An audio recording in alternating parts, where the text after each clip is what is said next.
Moshi Moshi, you already know who it is, but if you don't, it's Spaz here. I'm only just realizing that making my VTube model, my mascot, is confusing. Why is she blinking one eye at a time? Studio.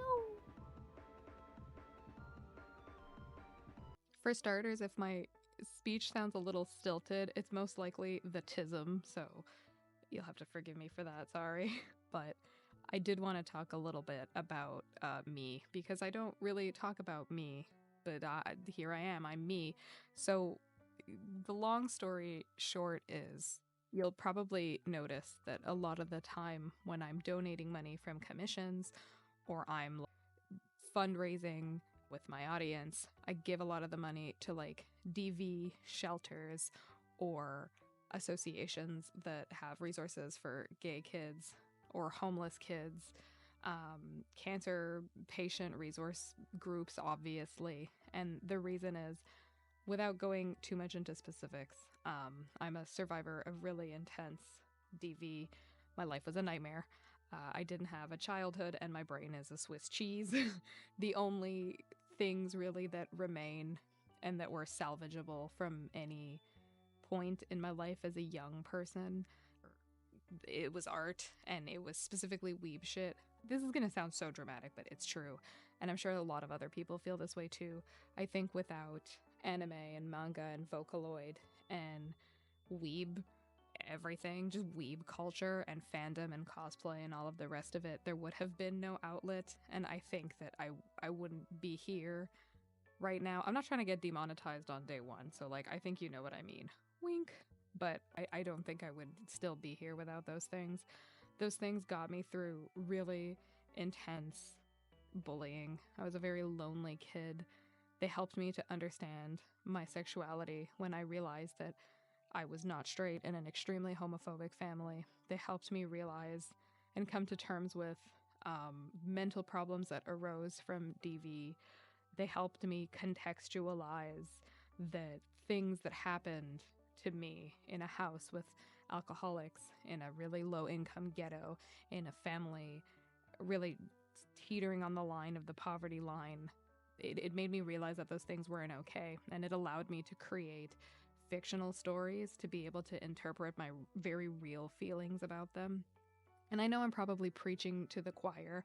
A lot of artists, and I think a lot of anime fans, are drawn to the medium because art helps us to cope and to have sort of a fantastical reference for like very serious things that happen to us in reality. And so I feel like I don't really need to explain to you the impact that art had on keeping me alive. For a brief period as a teenager, I was homeless, and so homeless youth and protecting queer youth and protecting trans youth and just making sure that kids are like safe and not being exploited in any way is a big deal for me. Women's shelters obviously are a big deal for me as a DV and SA and child SA survivor.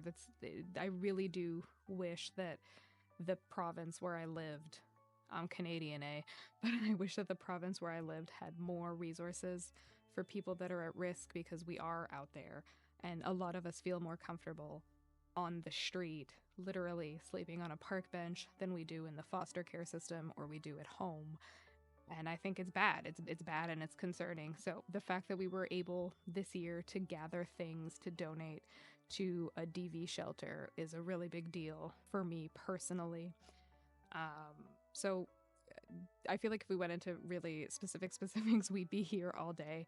But the artist archetype of like really lonely kid, alienated, traumatized, alone in the world, and comforted by silly little doodles is very alive and well for me. And so my only dream, really, because I was like, feasibly, how long will I be alive? Again, I don't want to get demonetized, so I think you can kind of piece together what I'm trying to say. My only tangible dream that I had my entire life was to one day have some kind of a social media presence to be able to share my art. And now that it's happening, it does mean a lot to me. It means more to me than I can tell you in words, but it means it's everything to me. It's everything to me. It really is. Okay, now we can talk about the cancer. So, a lot of people found me on Instagram, and they found me in March of this year. So, we got to 15,000 followers between March and like, I don't know, what's 9 months from March? Probably should have written it down, but I didn't. So, I blew up. I exploded in popularity really fast. It was really scary. It was really weird. I actually have been on the internet for 6 years trying to get somewhere with my art and getting absolutely nowhere. For a while, I kind of switched art styles to realism to see if I could produce something that people would want to engage with instead of producing something that I wanted to make. Obviously, like, don't do that. You live, you learn, whatever. But that did not go well. And so I basically shut down the art page. I just deleted everything and I left it blank for the 3 years I was in cancer treatment. If you don't know, I had a form of soft tissue sarcoma. It's a very horrible and aggressive cancer. It really sucks. My cancer experience really sucked. My tumor was so rare and so strange that they did not really have treatments. They just ran experiments based on treatments for other things in hopes that something would work. It kind of did, but it kind of didn't. I had major complications, which I can't really get into it because I think that it's so graphic that, like, I don't know, YouTube would immediately come to my house and murder me in my sleep. So there you go. But I had really intense. It was bad, and so I was supposed to die, and then I didn't die, which was weird. But then I had PTSD on top of childhood PTSD, and I spent months in anxious psychosis. I know it seems like I'm kind of rushing through events, but there's so much. Essentially, the last 9 months of those 3 years, I was dying in the hospital, and I was on palliative care, and I was supposed to die, and then I didn't die. And then they let me out, and then I was so anxious all the time that I was convinced that I was going to die, but it was just going to happen in a freak accident as opposed to being the time that the doctors predicted. Hopefully that I'm saying that in a way that makes sense. And so I was so anxious, and I was having like anxious psychosis, and I put myself into a psychiatric rehab centered downtown. And there's so much to be said about how mental hospitals are not accommodating to people that are, for example, not like harming others or harming themselves or severely schizophrenic. Your regular depressed teenager is in there with psychotic people that have fixations on terrible, horrible things that are a danger to themselves and others. It's a mess. It's bad. But, you know, so you can imagine it was really hard, and I lost my job while I had cancer. I was teaching high school. Isn't that funny? I lost my job after 4 years of like impeccable work performance. And then, yeah, I had nothing. I had no savings. I lost a quarter of my abdomen. I became permanently disabled. I have a colostomy bag. This all happened in the span of 9 months, and it's bad. And I didn't really know what the hell to do. March of 2024, I turned 26. And I was like, oh my God, I'm almost 30 and I need my mom to wipe my ass. And I have no savings and I have no life and I can't go back to school. I was doing a fourth college degree. It's hilarious. I am so educated. I bailed on my art degree, which again, subject for another video. And well, that one will be a little more lighthearted, but I had ran out of things to do. And by March, when my birthday rolled around, I think I was at my lowest of like trying to piece things back together and realizing that the direction that I thought I had carved out for myself in the last like couple years of pre-cancer diagnosis was totally not going to pan out, and I had to regroup. And I was like, how do you regroup from that? And so I started posting, and I posted to Instagram, and I thought no one's going to see this and no one's going to care, but it's okay because at least like I kept my commitment to share my art, and I shared this one thing and it's good enough for me.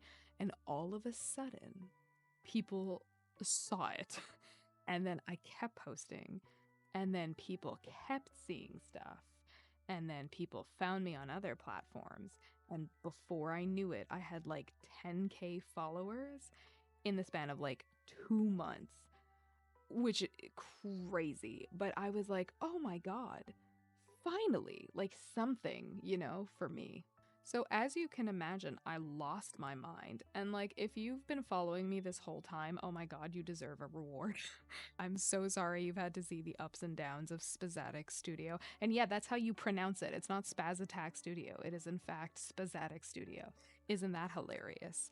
But it was weird. It was so weird. And like, I do want to make a video about what it's like to explode in popularity in a short amount of time and what that means and what that looks like, because it is kind of a nightmare. I got like, I don't even know how many times I was canceled. The whole AI accusations thing really sucked. I wish that I had kept the last like 6 years of content on my page so that people had a point of reference. Don't do what I did, or at least archive the posts so that people can still find them somehow. I remember like I took my art experience off LinkedIn. I had deleted my art station. Don't do that if you want to be taken seriously by people. It was a mess. It was just bad. It was just a mess. So there was a lot of that. I think that because I didn't really know how to handle all of these people paying attention to me and I wanted to make everybody happy, I went about it the wrong way. Don't let people bully you and force you to take down content that you think is good content, or be too afraid because someone tried unsuccessfully to dox you and now you feel like you shouldn't be drawing anything for anyone anymore. Again, it's a whole can of worms. That was low-key traumatic and super weird, but I'm still really grateful. It's been wild. I feel like all my dreams have come true this year, which is insane because in January and February of this year, I was slated to die. In March and April, I was lost in space and time, fresh out the mental hospital. Truly grippy sock vacation. And then all of a sudden it was like, hey, those things that you wanted for 26 years, well, we've decided to give them to you. Here's money and attention and fans and fan art. I've been able to hit milestones that I never thought were possible for me. I did my first successful DTIYS, and people entered, which is insane. I have people that send me fan art. I sold adopts. I never thought anybody would be so interested in what I was making that they would want to adopt an original character, and they did, which is wild. Sponsorship, it's like been one of my dreams since childhood to like be considered serious enough as a content creator to have sponsorships, and I've been so fortunate to have 3 and have like an official long-term sponsor. Shout out Tokyo Treat, $5 off your next box. But like seriously, it means the world. Everything has meant the world to me. I'm so for real, you know? Like there's no part of it, even when it's hard to be a content creator, that feels flippant. I know that every content creator who gets a little bit of traction is like, I'm so grateful and you guys don't even understand. But like you don't even understand. You've like just having the community there, having people, having made friends and having people, having my own Discord. Are you kidding me? With people that share art with each other and hang out with each other and interact with me and respond to my posts and enter my giveaways. It's beautiful. It's amazing. It's everything. Like you've given me everything I could ever have wanted.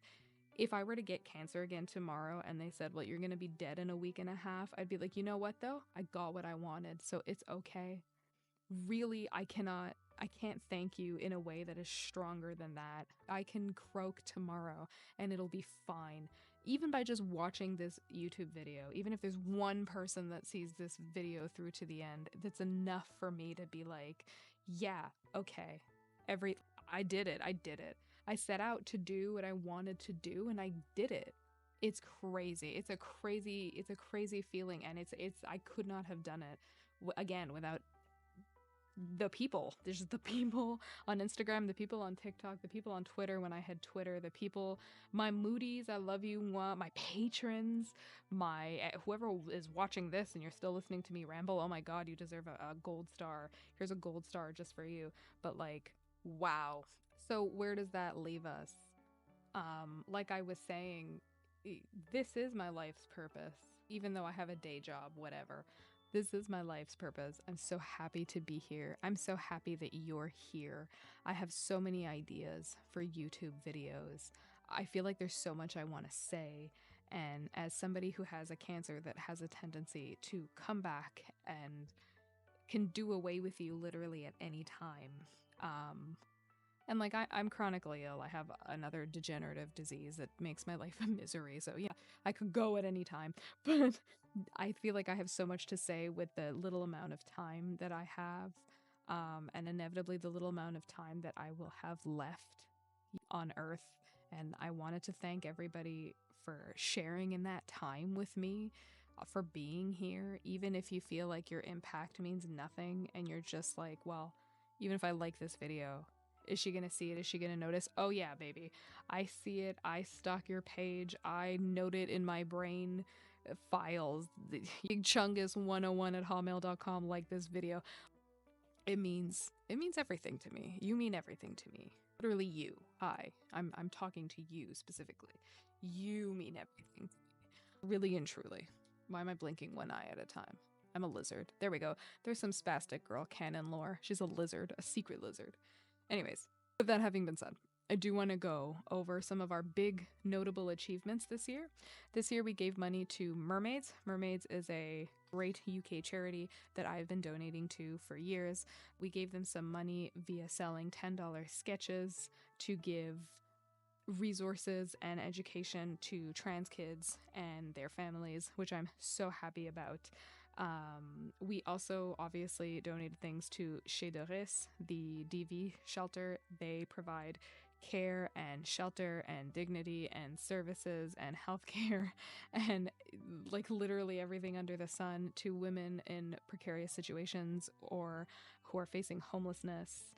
The unhoused community, these women go with their children. Like, it's a great Christmas initiative.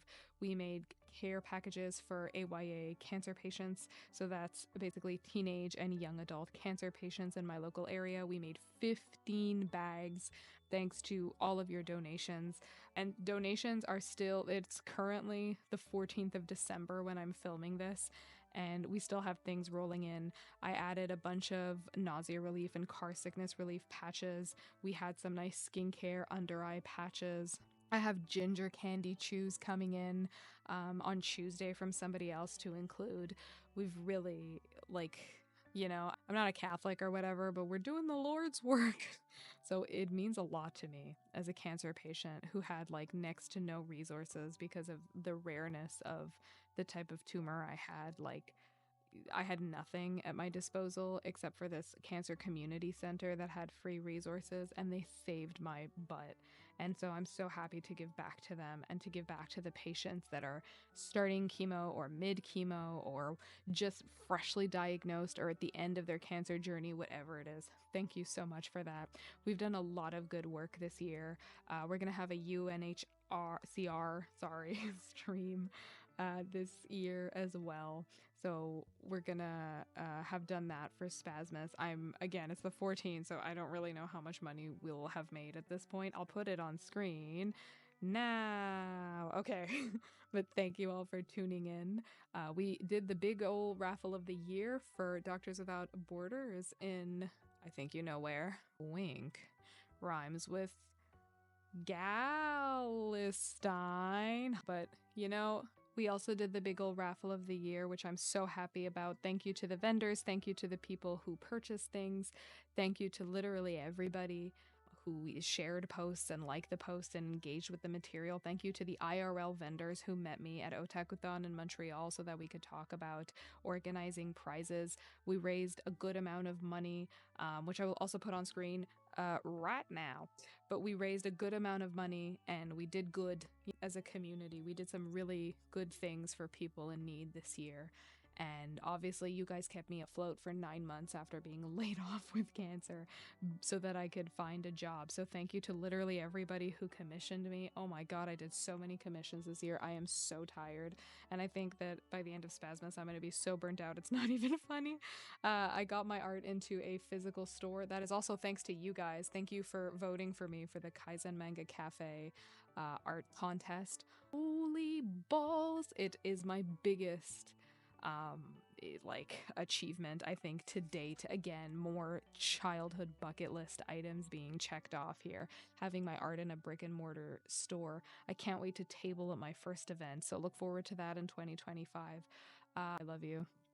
I thank you forever and ever. All of the people that we fundraised for this year, obviously, thank you forever and ever as well.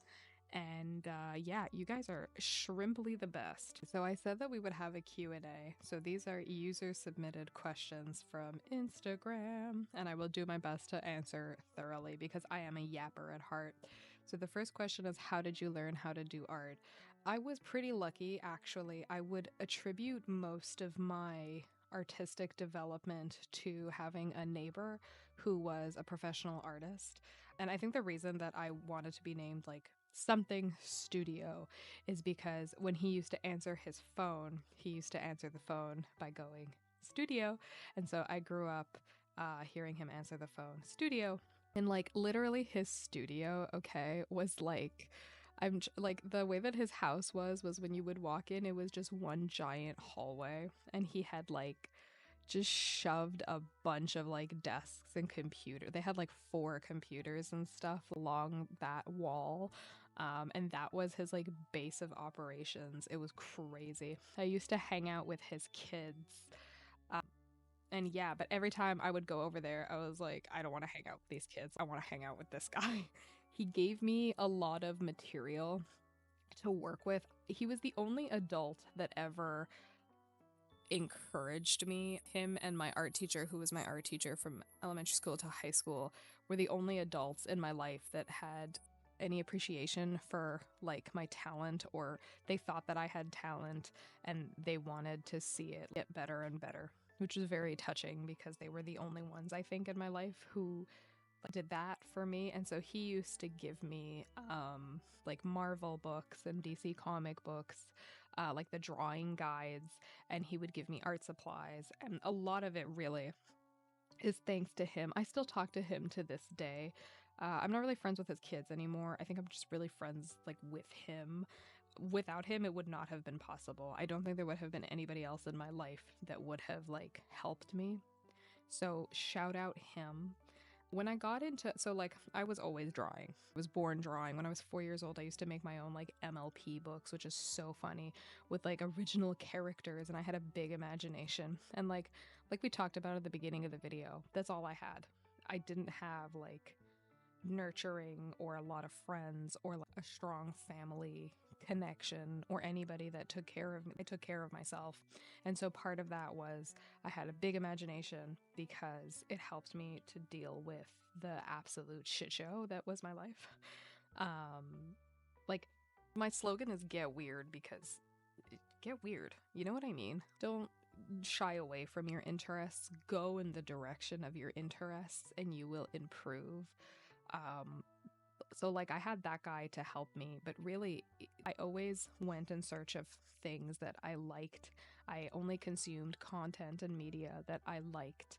In the late 90s and early 2000s, obviously, like anime and manga was not a cultural staple where I lived in North America, and so they were harder to get. We used to watch, you know, YouTube like anime where it was like split into 52 parts, or people would literally have to like seek out VHS tapes of every single episode that they were looking for of an anime. It was crazy. And so the resources for drawing were really more like, here's how you do realism, here's how you do comic books, here's how you do like things that you would probably find in like an academic institution for art, you know? So the pickings were slim and you kind of just had to like go at it. As an adult now, I do take like art classes. So again, go in the direction of your interests. Draw what you want and just don't stop doing it. Like consistency is the energy of improvement. You have to be consistent. And like take breaks, obviously. Don't burn yourself out because then you won't want to do anything. But you need to like continuously go in search of things that you really, really enjoy. And so if there's an artist that you like, follow them. See what they draw, see if they have tutorials, see if they have a course that you can buy. I cannot recommend enough Kamochiru's Course 101. She's probably my favorite artist. She's so nice. She's been so encouraging. She's great. She's just really nice. And her art class, I think, really helped me turn the corner in terms of like, especially rendering, because I did not how to, like, I could not render and I didn't know how. And there wasn't anything that I felt was like really helpful, and I was so unmotivated and I hated it so much. But I love Camo. Her course changed my life, and so now I go find courses from people that I think draw really well and I follow what they have to say. Or like I'll pay for their Patreons, or there's so much free content now on the internet, like with TikTok and Reels and everything. You could just Google what you want, which is a luxury that we didn't really have pre 2010, especially when it came to like anime. It was a lot harder to find like reputable information unless you spoke Japanese. So, like, I used to hang out on Japanese social media a lot, but obviously I did not understand Japanese. So it was helpful in some regards, but unhelpful in other regards. But now, like with the advent of translators and like Googling and kind of everybody being everywhere in every language on the internet, absolutely, you'll find what you need. And it bleeds into like references. Don't be shy to do beginner shit like use a base or do a mindful tracing activity or like use a reference. Something that actually hindered my progress as an artist for many years was thinking that I couldn't reference. Everything had to be drawn from imagination, because a lot of the times artists were being told on the internet you have to draw from imagination or it's never going to work out, and that's just not true. Now I use references for everything, even if it's something stupid and innocuous. I'm like, I'm going to draw a vase. Like, I'm Googling a vase. I know what a vase looks like. I don't care. I want to look at it and draw it. Do it. So, key takeaways. Number one, go towards things that you like. Obviously, don't be afraid to exit your comfort zone, but your interests and your imagination are the breath, like, it's the breath of you being motivated to continue to build a skill. So go in the direction of things you enjoy, because it'll keep you motivated to keep creating things. Number two, don't be scared off by people that say you're not allowed to do tracing, or you're like, obviously, don't trace other people's work, don't steal shit. Don't trace AI and be like, I'm making progress. But mindful tracing exercises are fine. Weird perspectives where maybe you have to trace part of a body to understand the perspective is fine. Like, it's an art study just like any other. So don't be shy to do that. Don't be shy to use bases if you're a beginner. Don't be shy to reference other people's art. You could just ask them and be like, hey, do you mind if I reference this? Most people don't mind, but obviously always check with them. Yeah. And number three, draw with a reference. Google whatever it is you're trying to do and look at it and draw it. I promise you it'll help so much with whatever it is that you're trying to achieve. That's really how I learned how to do art. I wish that there would have been somebody that could have given me these like hot tips, especially for anime, because God knows, like, it just was not there for me. Something that helped me a lot, actually, and like, I know it's a meme that people say that drawing NSFW stuff helps you develop as an artist. Looking at old pinup calendar girl calendars actually helped me a lot. It helped me understand anatomy in a really tangible way.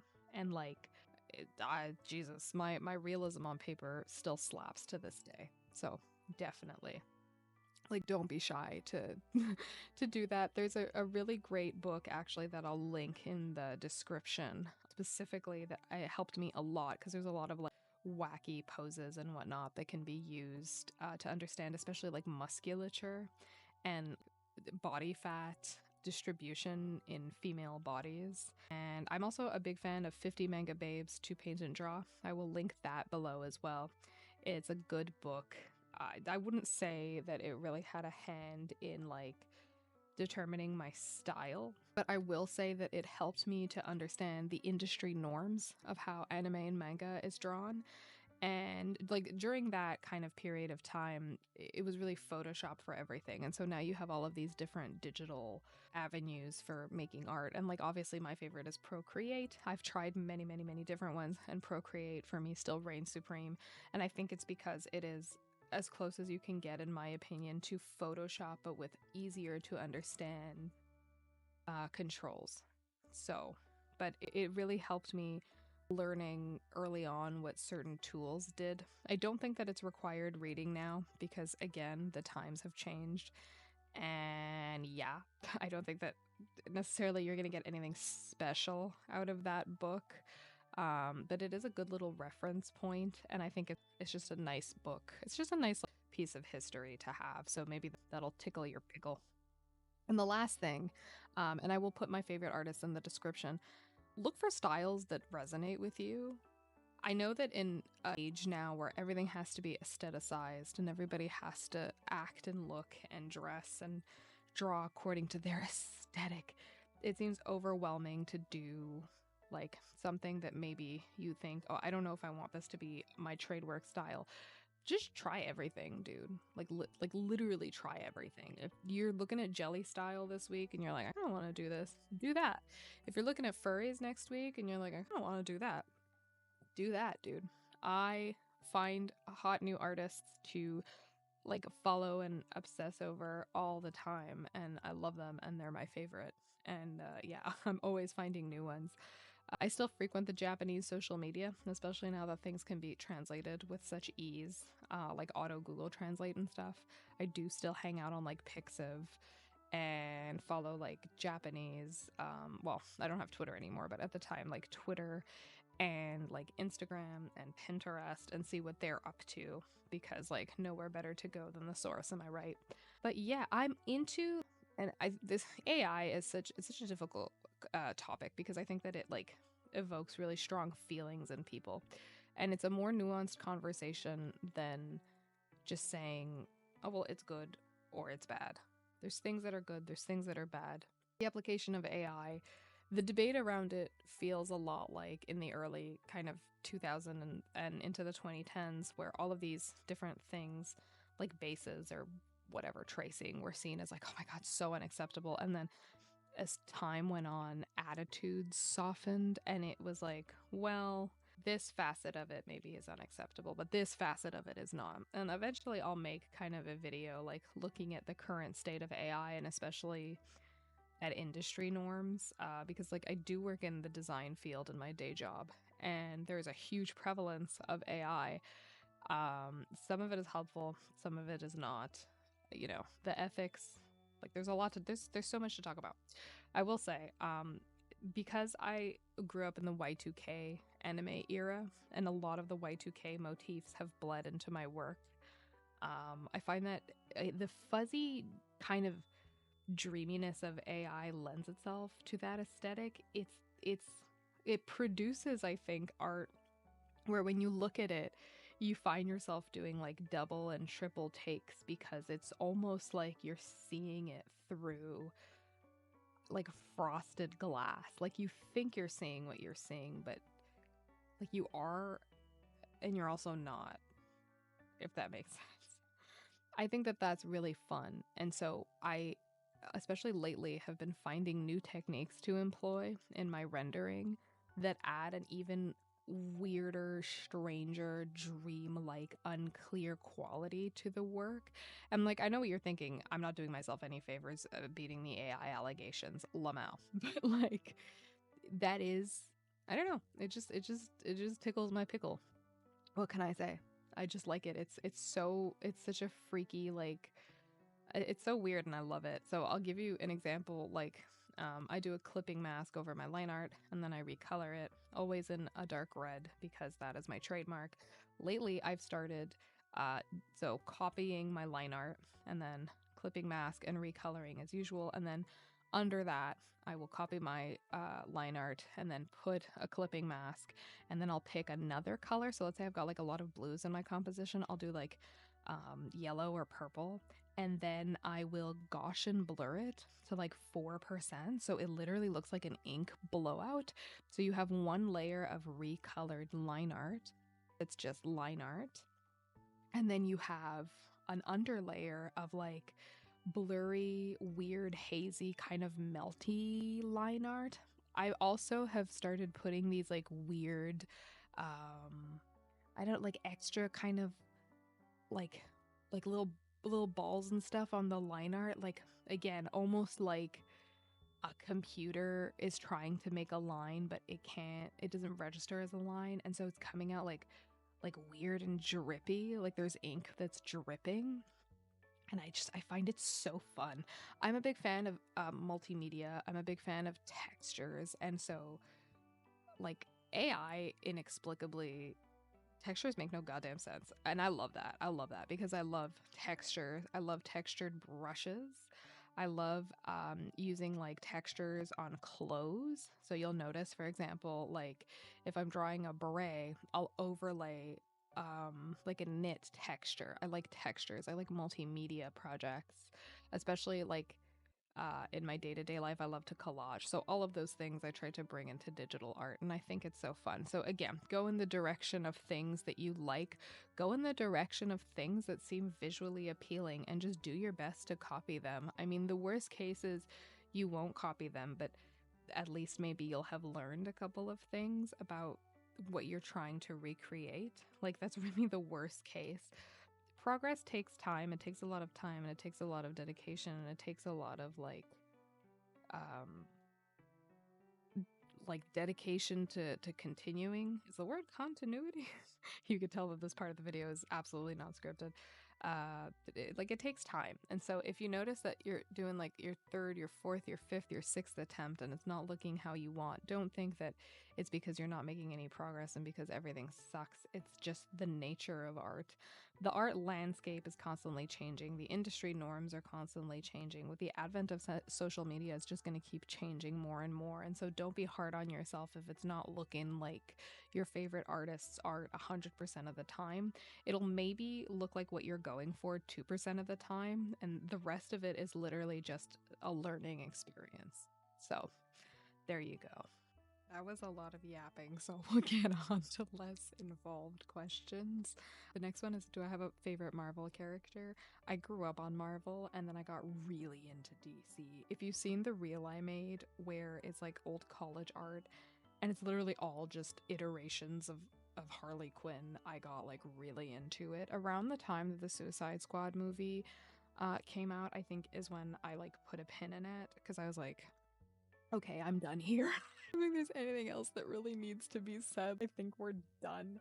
Marvel, I used to read Moon Knight. I used to read Cloak and Dagger. So I guess those three really are but those Spider-Man might be my favorite. I have such a hilarious and cringe story.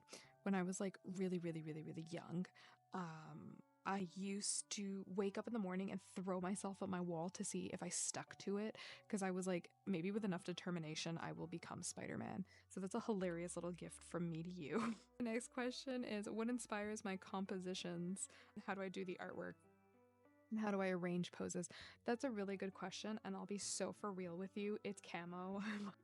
I will absolutely link Camo in the description because I think that you should look at her art and I think that you should take her course, and she's just the best. Her way of describing composition got me into thinking about composition because if I know that I have to make something specific, often I'll kind of like think about it or I'll doodle something and I'll try to like play with the composition to make it dynamic. I don't really pre-plan the composition unless I'm making content. If something needs to be filmed or if something needs to fit like an Instagram reel or an Instagram post, I'll resize it in Canva, and then that will give me an idea of how much space I have to use. If I'm just winging it, it is what it is. I'm just winging it. I'll reformat everything at the end style. But Camo uses the golden ratio, which is a good idea. It exists for a reason and it's popular for a reason, and I do think that you should use it. It is really helpful. Lately, I've been so I'm personally, when it comes to composition and using canvas space, I'm really into tilting, and I'm really into like seeing the subject through the lens of something else, overlaying like a phone that's taking a selfie or overlaying a camera that's taking a picture, almost as if you're seeing a snapshot of a character, but you're never really in the scene with them. It's very much, okay, I don't want to say voyeuristic because I feel like that has a connotation, but it's very much like you're witnessing kind of someone going about their day, or you're witnessing like a moment being captured. So, for example, I love doing through the lens of a digital camera or through the lens of a flip phone. I've been really into that lately. So those are kind of my like compositional go-tos. I don't really give a lot of thought to composition. I'm going to be honest with you. I'm not a very technical drawer in the sense that like I'm not pre-planning in an overly technical sense. I like to have a thumbnail sketch. I like to have an idea of like the color story. I like to have a general sort of pose idea, but I bookmark everything that looks interesting on social media. And if I feel like there's a real life application that I can create the composition copy in the sense that like I can draw inspiration from the way that other people have their compositions set up, absolutely I do that. I'm really into referencing. I love, again, stalking social media, Japanese social media, and seeing what's popular, what people are up to. And I kind of pull from there. Especially lately, I feel like I'm really loosey-goosey and kind of like scribbly. I'm getting scribbly with my thumbnails because I just want to get sort of my vision on paper, and then I'm worrying more so about the composition later. I have a tendency, you've probably noticed, to have compositions be somewhat off kilter, tilted in a weird way, or zoomed in, zoomed out in a weird way, or cut off at like a weird angle. I think I would describe this style that I've landed on at this point, and we'll talk about this more in a second, as somewhat off kilter, early Y2K inspired, definitely for sure. I think that there's no escape. I think if you know what you're looking for, you will immediately notice that that is what I'm doing. But also like a little strange, a little fuzzy, a little dreamy. There's something not quite right about it. A little overstimulating even. So my compositions, if we're speaking purely about compositions, that's the vibes, you know. The next one, if I were a meat, would I be chicken or beef? I would be tofu, and I'm not even sorry about it. Tofu is so tasty and delicious. I was vegan for 4 years before I got cancer. We stand tofu, dude. There's no flavor that tofu can't absorb. It's delicious. What makes me inspired to not give up on art? Honestly, I don't know, dude. Like, I'm just here. There have been times where I have taken years long breaks from art. Art school put me, or college put me, in a severe depression, and I stopped creating for years. And then I don't know what happened. One day, it's like the switch was flipped again, and I fell into it headfirst, and then there was no escape. Maybe one day I'll go on another couple of years of hiatus. I don't know. I really don't know. It's just a feeling. Again, I love the quote, if something is your calling, it'll keep calling you, because it's so true. Sometimes you have to stop doing what you want to do because maybe your time or your budget doesn't allow or your lifestyle doesn't allow it, but it'll always find its way back to you in some form or another. And like that's drawing. There's a magnetism that just doesn't let me go. It's a magnetism that allows me, I think, to have the self-discipline to not let myself go. And taking breaks, by the way, helps with self-discipline. The more you give yourself grace to relax, the more you can bounce back from, let's say, a burnout period with renewed force. But if something is meant for you, it'll keep calling you in one form or another. Next question. What got me into drawing? That's such a good question. It's anime. I've already kind of talked about it. If we want to go real specific, so when I was like a toddler, I didn't have much. So first of all, I didn't have much access to English television. It was really Italian television. I grew up with my Italian relatives, primarily, I would say, and so it was a lot of Rai International. So a lot of Rai, or like a lot of like cartoons dubbed in Italian. My mother tongue is also Italian. Viva Italia, per favore. I love the little Italian lemon on social media, bro. I love it so much. Anyways, oramente, the point being, the only English, I think, media that I had before the birth of my brother was Sailor Moon and Yu-Gi-Oh! And I didn't get into Pokemon until I was like 10 because I didn't know what it was. And then I went to a different school, and that school was not a Yu-Gi-Oh! School. That was like a Pokemon school. So I got into Pokemon. And so I think if I hadn't been exposed to Sailor Moon and Yu-Gi-Oh!, maybe my art would have been different. Maybe it wouldn't even have turned into like a weeb. It's crazy to think about. But the bell kind of like the point to like at which it was rung and it could not be unrung was I distinctly remember getting into Pokemon and then getting into Legend of Zelda. And then I was 12, and for some reason, I remember like it was yesterday. It was this like random summer's day between 6th grade and 7th grade. So I had to have been like 12. And I remember sitting on my couch and watching TV, and I got the strangest feeling of like a feeling I had never had before. I have to go onto the family computer and I have to look up anime. And it was not ever like I didn't know really what anime was. I knew what like Sailor Moon was and Yu-Gi-Oh was. And I knew that like, okay, like I grew up watching Spirited Away. I was like, okay, I kind of know what this is, but like I want to know more. And I remember it was almost as if like this is gonna sound insane. It was like my legs were walking towards the computer before I just felt like I was floating. My brain didn't even register that I had gotten up and was walking to the computer. It's like I was being carried on the wind, and I just had this unmistakable need for like anime. Again, I'm not a Catholic. I don't know. Divine intervention. It was crazy. I felt like I was going to go paint the Sistine Chapel, but it was anime. I had this need out of nowhere. No one suggested it to me. No one I knew growing up was a weeb. It was just me. It's not like somebody had been like, hey, Death Note. There was no precedence. I didn't even know the word anime. I think I looked up like Japanese cartoon girl, and then I didn't know what manga was like at all. I had no clue. I thought it was just like anime. I thought it was like, okay, Sailor Moon, Yu-Gi-Oh, whatever. Like I remember it started, and a bell could not be unrung. An avalanche. Like I watched Elfen Lied, and then I watched Ginga Densetsu Weed, and then I watched Death Note, and then I read Cardcaptor Sakura, and then I discovered Hatsune Miku. And by the time 7th grade started, I was cringe as hell. It was like, okay, the trajectory, like the only way I could describe to you is the trajectory of my life was forever changed. And art went from being a silly little hobby to like my entire life. My whole life has been punctuated by anime. It's so crazy to me to be like, anime means so much to me. What just happened with my eyes? Anime means so much to me as I like literally spaz out. But like anime means so much to me.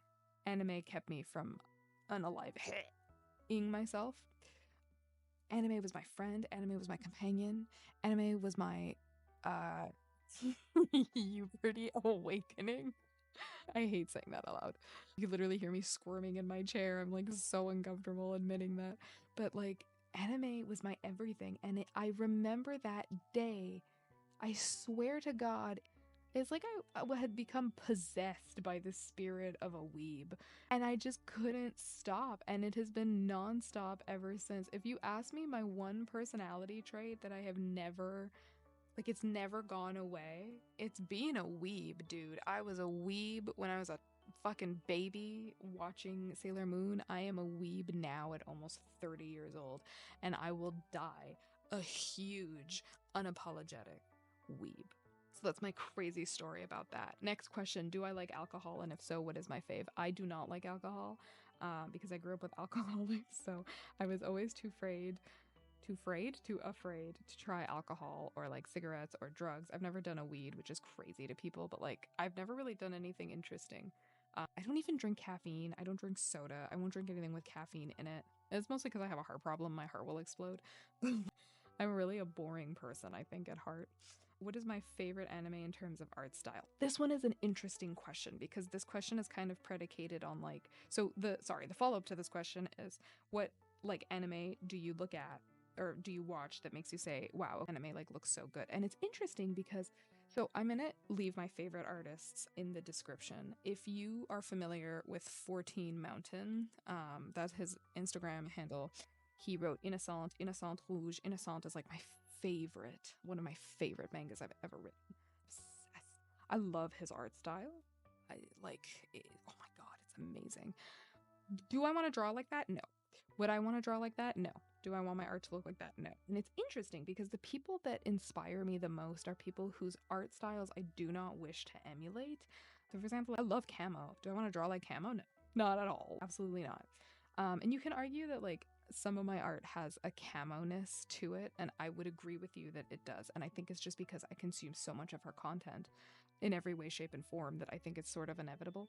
The thing that inspires me that I want, that I like, oh, this looks so good and I want my art to look like that, it really is the early Y2K, early 2010s aesthetic, like the Nightcore kind of aesthetic, because that's what I grew up with. And it's funny because when I was doing the Kuromi and my Melody keychains, I noticed how much of that had bled into my work and I didn't even realize that it was there. And I was like, oh shit, I was doing this like subconsciously. So I think that that era really is what I look at. And then again, with the advent of AI, Y2K anime style, there is something so off kilter about it. I don't know how to describe it. It's all creepy. You'll notice that it's a lot of like over detailed characters with vacant eyes in negative space. It's a lot of like pastel colors, light blue, vampire goth, like visual K. I'm no stranger to Malice Miser, like any other weeb that was growing up sort of like in the 2010s, pre 2015, right? But there is something a little unsettling about it.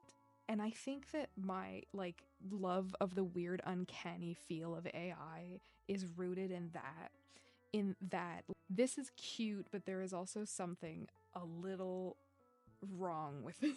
There's something, oh, you might say a little weird about it. So even my mascot, the original drawings of her, people thought she was I'll say it again. People thought she was a yandere because I wanted it to look strange and provocative, and like not provocative like in the NSFW sense, provocative in the like I'm bothered way.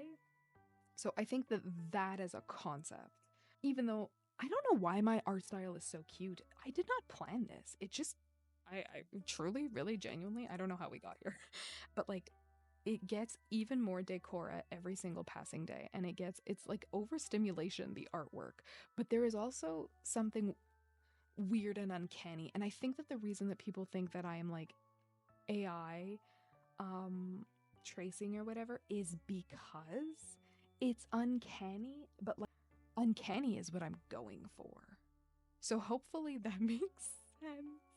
Next question is, any favorite Christmas traditions I do with my family? So we celebrate Christmas Eve because La Virgilia for Italians and Noche Buena for Latinos. Christmas Day like means absolutely nothing to me because all of the festivities go down on Christmas Eve. So Christmas Eve is a big deal for me. Kind of hate Christmas Day. Christmas Day, to me anyway, always signifying like, oh, I have to leave my family that I want to be with, and I have to go see my distant relatives. They'll suck. And I like, I don't know. I have a lot of ire for Christmas Day. I'll usually work on Christmas Day because I just don't want to think about it, and I don't like it. Same ire for New Year's. It's just not for me. Christmas Eve is really just about like eating. We didn't used to go to the midnight mass, but I did know some family members that did. You don't eat meat and you stay up till 4 a.m. and you make so much fish and shrimp. And if you're in Quebec, weirdly, Coquille Saint Jacques, I don't know why the Italians started making that, but whatever. That's it. And you drink and you be merry. And gift giving isn't even the main event. It's literally just food and partying. And it's a really good time. We used to watch home videos, which was nice. We would do like Secret Santa or White Elephant. It's fun. I like it. Next thing. Do I dislike any foods? Speaking of Christmas, this is going to sound so controversial, but I don't fuck with a lot of Italian desserts. They could go right to hell. Right to hell. I don't like huevo ranchero. I feel like that's more of a Mexican thing. We're Cuban, so like, But when it comes to Italian things, despise panettone. Panettone can go right to hell. I don't like panettone. I don't like nocciole, which I think is nougat in English. I'm gonna put a picture of it somewhere here on screen so that we'll like know what the hell it is. I don't like nougat. I don't zeppole. I don't like bomboloni. There's so much I don't like. And I'm sorry about it.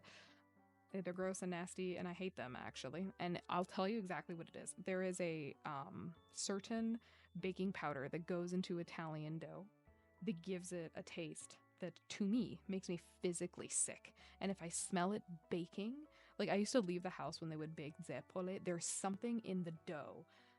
Specifically, it's like an Italian brand of levadura, like what is it, baking powder, or like a rising agent.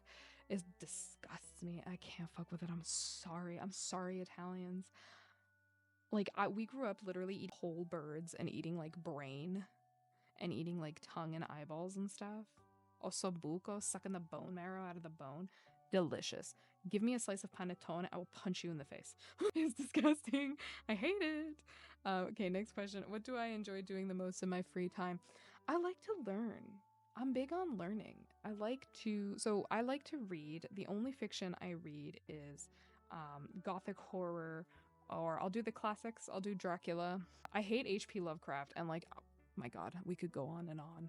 We could go on and on about that man forever. The only stories of his that I like are The Rats in the Walls and Pickman's Mod, because I love a vampire. Sorry about it. But I like to read. I have informative books. I do have 3 college degrees, and I was working on a 4th when I was diagnosed with cancer. And so I love a history book. I love anything on history. I love a PhD thesis. I like to see what's going on in the world of archaeology. I love a informative magazine, a quarterly publication, if you will, a nice National Geographic. I love a video essay. I love a documentary. I love any easily digestible form of like either information or horror. Again, obviously, right, I love reading manga. I'm not an anime watcher anymore. I really am a manga reader. I love horror video games, but this is where it kind of, people make fun of me. I like anything post 2004. I'm like, ah. So I will often either emulate old consoles or use old consoles. I have a Wii in my room. I bought a Nintendo DS. I have the original Xbox. I love a Soul Calibur 2. I love Silent Hill. I love Haunting Ground. I love Corpse Party. I love anything old. Anything old. Twilight Princess, Ocarina of Time, Majora's Mask. I will replay things over and over and over and over again. Janky Sonic games for the GameCube. Love them. So all of that really. But honestly, Spazzatic Studio takes up my entire free time. This is my hobby and it's so out of control. It has kind of invaded all facets of my free time, but I love it. Sometimes people are like, you should take a break and like you work all day and then you go and you draw and it's so stressful. This is my like de-stress activity. Planning spasmas, as much as it's stressful, this is my fun de-stress activity and I do genuinely enjoy it. So there you go. I don't think shopping really is a hobby, but I love stalking eBay for old stuff. I am a big antiquer. I collect Victorian antiques. I actually bought my biggest score is I have one of the original copies of the Encyclopedia of Fairies, and I have Palais Royal Victorian bottles with perfume in them. They are worth over 12 grand, and I keep them in an acrylic cage in my house, and I love them. So you will often find me at estate sales, Facebook Marketplace, eBay, picking through dead people's shit, going to antique places and lowballing old men for various things. So there you go, honestly. Some of the other questions we have are sort of the same. Like, for example, like, what got you into drawing? What keeps you drawing? I feel like we're not going to repeat the same things over and over again. The next one is, what softwares do you use for art? I have tried, I think, literally everything, and Procreate is bae. Procreate is fantastic. Literally, mwah, chef's kiss. Procreate. Next thing, what would you want to give your younger self props for? Bro, not unaliving. You know what I'm saying? But no, I literally do not understand. Fudge. I don't know. Woof, dude. How young? Like child young? It's amazing that I didn't commit self-delete. If we're talking young, early 20s, I don't know how I survived cancer, bro, but I did. Like, the fact that I'm alive really spits in the eye of God and everyone in my life. So give her props. I give props for that. Whoops, hold on. I'm scrolling through all of the different questions. Oh, the next question is a really interesting one. It says, I'm so confused. What was with the AI art allegations? And I'm so happy to tell you this story because it's so funny. And I think that it really, like, it deserves its spot here in my 2024 wrap. So there were these 2 major artists who accused me of AI, and like I sent them like 16 like videos and screenshots and layers and all this bullshit. And I was like, hey, here's a proof that I drew the stuff that I drew. And they were like, no. Their only response was just to be like, no. And so they like doxed me and they threatened my 4-year-old nephews and they like found out where I was working before and like called them and like did all this random crazy bullshit. And I was like, okay. So the reason I started streaming and drawing live actually is like because of that. So people can see me doing my craft. I try to stream twice a week, either on Instagram or TikTok. So you may join me there. And yeah, it was a huge, big disaster. I think that this bleeds into another question of like, how do I get to 15K followers in like 9 months?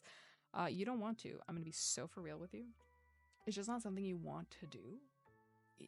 When growth is unmitigated, this crazy stuff happens. People attack you and they get jealous. And as artists, we're kind of all small fish in a really big pond. And people compartmentalize that poorly. And they feel like no one else is allowed to succeed but them.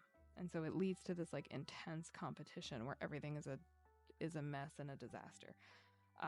And people attack each other for no reason, and they send their fans after you for no reason, and it's just bad and ridiculous. Unfortunately, on social media, attention, it pays the bills, and even if it's bad attention, even if you are objectively a bad person doing bad things, they'll continue to do it because, look, the woman who accused me initially was at 50K followers. She got to 55K in a week and a half. From stirring up drama and controversy. Controversy sells. It's a lot harder to perfect your craft when you can just go around attacking people and getting attention. And like, I've seen them go after people with like 200 followers. And I'm sorry, I don't think it's acceptable in any way, shape, or form. Like, that's just not right. Leave those accounts alone. They're allowed to flourish and grow. But when you grow exponentially in a short amount of time, you put a target on your back. And it's very unfortunate. It's very hard. It's very hard to like mitigate. What do? Do I make merch? Will I sell the merch? You kind of have to do all this like trial and error. Whereas if you have a loyal fan base that sticks with you for years and years and years, like you're there, you're in it. You're more in touch with the people that want to be in touch with you. When it's 10,000, like imagine 10,000 people walking into your room right now and being like, hey, what are you doing? It's impossible to form a meaningful connection with 10,000 people. Maybe if you're lucky, 100, not even 100. If you're extremely lucky, 15 of those people, you'll know by name by the end of the 9 months, you know? So I think that small growth over a long period of time is preferable to hella growth all at once. I think it invites a lot of problems. It invites a lot of scrutiny. Like people obviously, right, that had not been following me for the last 6 years thought that my account just appeared. And so they were like, oh, it's AI because she didn't exist before, but now all of a sudden she's here. And it's like, no, it's because you're missing the context of the last 6 years. And before I had this Spazzatic Studio Instagram account for 6 years, I posted everything to my private Instagram. And so like in reality, I've probably been on Instagram for closer to 10 years. It's just that you didn't know I existed. So what did we learn? So that's kind of my opinion on that. A couple people asked me to sort of comment on my like social media experience. I think it's got its benefits. I think it's got its drawbacks. I think again, it's a nuanced conversation worthy of its own video. So the next question is, what are my YouTube plans for 2025? And I yapped about that on stream. Again, find me on Instagram and TikTok so that you can watch me draw. My 2025 plans are, I do want to start putting out segments of the Resident Evil 8 lore and art video. I want to talk about mouthwashing the fandom, because Jesus, that crashed and burned for such a mid game. You will learn pretty quickly that I have hot takes that no one like agrees with, including but not limited to H.P. Lovecraft is overhyped and beloved by incels. That last part's a joke. I do think he is overhyped though. Resident Evil, I think, is this very silly franchise that mistreats its own player base and kind of predicates itself on the idea that they're undiscerning and uncritical of the media that Resident Evil puts out as a franchise. Yeah. I don't have problematic opinions. I think I'm just brave about my opinions. I didn't think mouthwashing was a good game. Can't wait to do a video about that. I think that Swansea had the most depth out of any other character, and I think that random essay shoehorned into a horror game is in fact not interesting or scary if it's not predicated on anything and if it's not very clearly shock value that adds absolutely nothing to the plot. So, if you want to see it done well, I want to make a video game. I want to make a video about Haunting Ground because Haunting Ground does address that fear very well. Bloodborne is another game that is, I think, the most feminist game ever. I think that'll be another video. So in 2025, my goals are RE8, at least the first part of that video has to come out. My second goal is to make the mouth washing video, and my third goal is to make the AI video. And because I have a propensity to yap, I'm afraid that they're gonna be long as all hell, so I'll kind of like shut myself up here. This has been the Q&A. Obviously, if there's anything else that you would want me to make a separate QA video about, literally ask me anything in the comments. I'm happy to answer questions about like my disability, my cancer experience, what it's like having a colostomy, really anything, how to make money online as a content creator, what that looks like. Do I have any tips to succeed? Even just personal questions. What's my favorite color? What's my shoe size? What's my dog's name? He's the love of my life. I'm pretty sure I gave birth to him. So shout out Nasty the dog. And that's his government name. His government name is Nasty.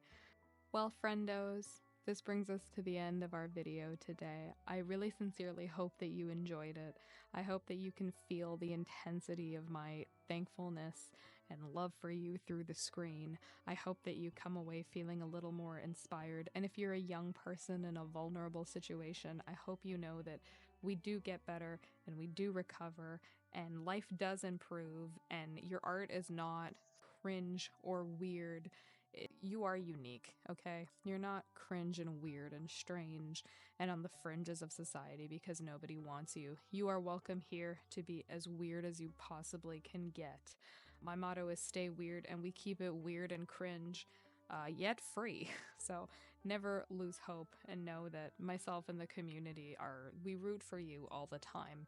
Even if it feels like nobody else in the world is rooting for you, secretly I'm rooting for you, and you didn't even know that I was rooting for you, but I was the whole time. So thank you so much for sticking with me to the end. Merry Christmas, Merry Chrysler, and Happy Spasmus. Happy Spasmus. Merry Christmas. Happy Virgilia. Feliz Navidad. I don't know what else. Happy. I have to check when Kwanzaa is. I should know, right? Having Angolan family members, but alas, I do not. Happy everything. Happy Noche Buena. Happy Merry whatever. And if there's nothing for you to celebrate today, happy it's the 24 at nighttime. And I think that that's a beautiful thing. Happy Babaluaye Feast Day. Happy Osain Feast Day for New Year's. Happy 2025 if you're seeing this at the end of the year. And if it's your birthday, happy birthday too. Fuck it, why not? I feel like I could say fuck at this point in the video. It is what it is, you know? But yeah, make sure that you pindle that gindle and skludgeon your grudgeon. And like, subscribe, and whatever the hell else there is to do on YouTube. I don't even know. Okay, bye.